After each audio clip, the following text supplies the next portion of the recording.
Revue de presse du vendredi 23 août 2024. Les dernières nouvelles sur le dossier Frère Rouvi ébranlent la réflexion des journaux. Présenté devant le procureur spécial de la Criette mardi dernier, l'activiste Steve Amoussou ne reconnaît pas être Frère Rouvi, paraphrase les 4 vérités en manchette de sa parution. Je ne suis pas Rouvi, je suis Steve Amoussou, mais je voudrais avouer que Rouvi mène un combat noble. Le Télégramme, dans ce nouveau rebondissement, se demande qui se cache en réalité derrière le pseudonyme Frère Rouvi.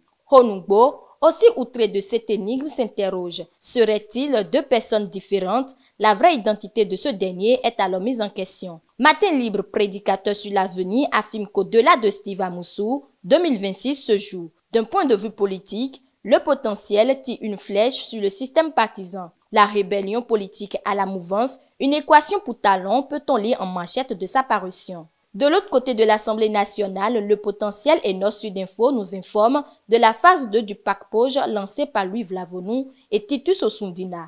La phase 2 du Pack Poj signée avec un appui de 1 500 000 $, confirme Bénin Intelligent. Dorothée Sosa était en visite d'amitié au Sénégal, Décryptage Info et Soleil Levant explique qu'il s'agit d'une coopération judiciaire entre le Bénin et le Sénégal. En société, le port autonome de Cotonou sera doté d'un nouveau centre des affaires maritimes pour booster l'économie, rapportent les 4 vérités et Soleil Levant. Lutte contre le changement climatique et résilience agricole, Libération nous informe que plusieurs communes du Septentrion ont reçu d'importants matériels et équipements du projet de renforcement et de la résilience agricole des communes des zones frontalières. Pour terminer les vacances en beauté, la fondation de Luxet Tondi Atropo annonce la 2e édition du Festival de la jeunesse et de la musique, rapporte le potentiel et Télégramme. Décryptage Info rappelle que l'événement aura lieu du 11 au 15 septembre 2024 à Cotonou et dans plusieurs autres villes. La situation sanitaire au Bénin inquiète les journaux concernant la variole du singe.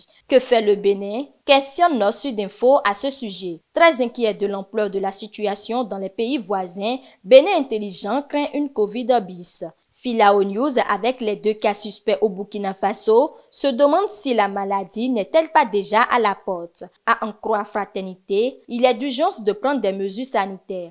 Parlons d'éducation à présent. Les bases d'une année scolaire réussie jetées. Le matinal donne les nouvelles sur la rentrée académique et universitaire 2024-2025. La rupture, accusée d'en faire trop contre les universitaires et chercheurs, les 4 vérités met un accent sur l'exclusion des enseignants, chercheurs et chercheurs du CES. Libération et Télégramme, pour leur part, nous dressent la liste des admis du concours d'entrée au Britannique militaire. Au total, 72 garçons et filles sont retenus pour la section 2024. Information pêle-mêle pour finir. Non-port d'uniforme par les étudiants d'Abomey-Calavi, la répression annoncée pour le 15 septembre prochain confie Fraternité et les 4 vérités dans leur colonne. Moanisbet, l'addition au jeu conduit un policier en garde à vue. Le potentiel partage l'information. Une dizaine de cybercriminels interpellés à Parakou, nous apprend Honungbo dans sa parution du jour. C'est la fin de cette revue de presse. Merci pour votre attention et retrouvez-nous semaine prochaine pour la compilation de nouvelles parutions. D'ici là, portez-vous bien.